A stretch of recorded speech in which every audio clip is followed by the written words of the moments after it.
Halo semua, gimana kabar kalian hari ini? Semoga semuanya sehat-sehat aja di tengah pandemi ini dan jangan lupa untuk istirahat yang cukup, minum vitaminnya banyak supaya semuanya tetap badannya tetap fit dan bugar supaya kegiatan trading atau investasinya itu nggak terganggu oleh penyakit apalagi kita sekarang lagi pandemi kayak gitu. Dan untuk di video kali ini, seperti yang udah kalian lihat di layar, kita hari ini bakal bahas mengenai saham Telkom dengan kode saham TLKM. Nah, ini salah satu saham yang di request oleh followers di Instagram gue. Jadi gue akan coba bikin video pembahasannya supaya siapa tahu ini bisa ngebantu kalian untuk bisa lebih yakin lagi investasi atau mungkin trading di saham ini. Nah, sebelum kita mulai ke inti pembahasan, gue mau ingetin kalian kalau misalkan kalian belum follow Instagram gue di Jovi777, itu silakan di follow dulu karena gue juga akan sering aktif sharing seputar saham di sini. Nah, dan ada beberapa juga watchlist yang biasanya akan gue share di sini, jadi cuma akan gue share di Instagram, gak di tempat lain. Jadi make sure kalian udah follow Instagram ini supaya gak ketinggalan watchlist-watchlist saham yang menarik setiap harinya. Oke, kita nggak usah lama-lama, langsung aja ke inti pembahasan dari video ini mengenai analisa taktikalnya Telkom. Nah, seperti video-video biasanya, kalau misalkan sebelum kita mau analisa saham, itu tahap paling pertama yang harus kita lihat adalah sekarang sebenarnya trennya dari saham yang mau kita analisa itu apa? Apakah dia uptrend, downtrend, atau sideways? Nah, kalau kita coba tarik garis trend line di sini dengan ngehubungin swing low yang di sini sama di sini ya. Terus kita tarik aja panjang. Ini bisa dilihat kalau Telkom dalam jangka ya mungkin bisa dibilang ini jangka pendeknya ya, ini masih dalam keadaan uptrend ya. Jadi memang kalau kita coba copy garis ini, nah ini dilihat ya. Telkom memang sekarang dia masih gerak di dalam bullish channel. Jadi bullish channel ini adalah pergerakan harga yang ketika dia naik, kemudian dia nyentuh resisten di sini, kemudian dia turun lagi sampai nyentuh di garis support di sini, kemudian dia berhasil mantul lagi naik, terus kemudian turun dan sekarang dia lagi berusaha lagi ada di sekitaran garis-garis resistennya. Nah, pasti pertanyaan dari kalian itu adalah eh, kurang lebih bang, ini kan sahamnya udah dari 4 November 2020 sampai sekarang itu dia udah naik sekitar 66% kan. Terus kalau misalkan kita lihat gak usah terlalu jauh lah dari 7 Juli 2021 dia udah naik sekitar 39%. Nah, ini masih boleh dibeli atau enggak sih sebenarnya? Nah, itu yang bakal kita bahas sekarang. Oke, karena pertama kita udah tahu nih Telkom dia geraknya dalam area bullish channel, which is itu masih uptrend sebenarnya. Nah, yang kedua yang perlu kita cek adalah eh, sekarang itu harganya lagi di mana sih? Apakah dia lagi di dekat-dekat support atau dia lagi di dekat-dekat resisten? Nah, kalau teman-teman lihat di sini, ini kan ketika kalau kita lihat dari histori pergerakan harga ya, ketika dia sampai ke sekitaran area resisten di sini, dia harganya nggak bisa tembus ya, nggak bisa breakout, kemudian dia turun lagi, terus kemudian dia naik sampai di sini di support, dia nggak tembus ke bawah, dia naik lagi kayak gitu. Dan sekarang terakhir kan dia udah deket-deket sama garis resisten ya, area resisten di sini.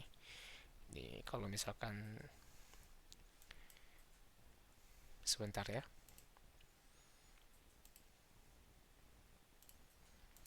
Nih ya, kalau teman-teman lihat kan, dia sekarang udah deket-deket sini kan. Udah deket-deket sama garis resisten yang ada di sini. Ya kan? Jadi, kalau kita lihat dari pergerakan histori harga, kemungkinan besar ketika dia nanti udah sentuh garis resisten yang di sini, ada kemungkinan kalau misalkan dia nggak bisa breakout ke atas, dia akan cenderung mengalami penurunan atau mungkin koreksi sampai akhirnya mungkin nanti dia bakal sampai sentuh di sekitar area sini. Jadi karena memang ini geraknya dia masih di dalam bullish channel ya, kita asumsikan kalau ini ketika dia udah deket-deket garis resisten di sini dia akan ada potensi untuk mengalami penurunan kalau dia nggak berhasil breakout kayak gitu. Nah, mungkin karena kita udah tahu nih eh, dia geraknya kayak gitu dan ada potensi. Nah, sekarang kita mau cari titik-titik supportnya itu kira-kira di mana kalau misalkan dia sampai jatuh kayak gitu. Nah, titik support ini juga bisa kalian manfaatin untuk dijadiin area beli kalau misalkan dia berhasil sentuh support kemudian mantul lagi ke atas kayak gitu ya. Nah, kita lihat dari pergerakan histori harga, support yang paling kuat sih harusnya ada di sini di 3560. Ini lumayan bawah ya. Nah, support yang agak atas, mungkin yang agak dekat itu ya harusnya di 3800-an. Jadi, sementara sih untuk support kita udah bisa dapat nih. Udah bisa dapat dua support. Jadi, untuk trading plan atau mungkin untuk plan investasi sih sebenarnya kalau gue pribadi, gue sekarang akan cenderung mungkin wait and see dulu. Jadi, gue nunggu kira-kira market bakal kayak gimana. Nah, kalau misalkan dia ada koreksi sampai ke sekitar 3800 karena ini area support pertama, gue mungkin bakal terapin yang namanya metode average down. Jadi kayak gue cicil dulu ketika dia sampai di apa namanya? Di support pertama, gue mungkin akan masuk sedikit dulu dana di sini. Nah, kalau misalkan dia nggak tahan di support pertama dan dia ternyata turun sampai di sini, kemudian ketika dia berhasil konfirmasi sampai di area support kedua, kemudian dia rebound lagi ke atas, itu gue akan cicil lagi untuk pembelian kedua, kayak gitu. Nah, tapi gue harus kasih tahu juga, kalau misalnya kalian mau ikutin metode ini, ada satu kekurangan dari metode ini yang kalau misalkan kalian cicil terus ternyata marketnya itu berubah arah, which is itu nanti ketika dia ternyata udah nggak kuat lagi di dalam trend uptrendnya ini dan dia kemudian jebol dari garis support trend di sini, nah itu kalian mau nggak mau harus cut loss kayak gitu. Kalau gue biasa kayak gitu. Ketika dia udah nggak di dalam geraknya udah nggak di dalam bullish channel ini, itu artinya kemungkinan dia pergerakan uptrendnya itu udah selesai kayak gitu, dan itu gue harus cut loss. Jadi kekurangannya kalau misalnya kalian mau cicil dari sekarang itu adalah yang pertama buang-buang waktu karena kalian udah nunggu lama, kemudian harus cut loss. Yang kedua adalah buang-buang resource juga, buang-buang duit maksudnya. Jadi kalian udah cicil kemudian berharap dia naik tapi ternyata karena dia trennya udah nggak kuat kemudian jebol support, kalian mau nggak mau harus cut loss kayak gitu. Cuman so far sih kalau dilihat dari sisi bandarmologi yang sederhana ya, tapi ya itu kalau kita lihat dari foreign flow-nya nanti teman-teman boleh cek sendiri juga, bisa pakai Stockbit atau mungkin RTI, semuanya udah pernah gue jelasin gimana cara pakainya. Kalian bisa cek di video sebelumnya di channel ini atau di Instagram gue di IGTV. Nah, itu kalau kita cek pergerakan foreign flow-nya, jadi memang foreign flow-nya itu sekarang statusnya masih net buy ya hampir setiap hari. Jadi harusnya sih masih bisa naik, tapi ya kalau misalkan nanti marketnya berkata lain, kita juga nggak tahu. Jadi jangan terlalu terpatok dengan satu data doang kayak gitu.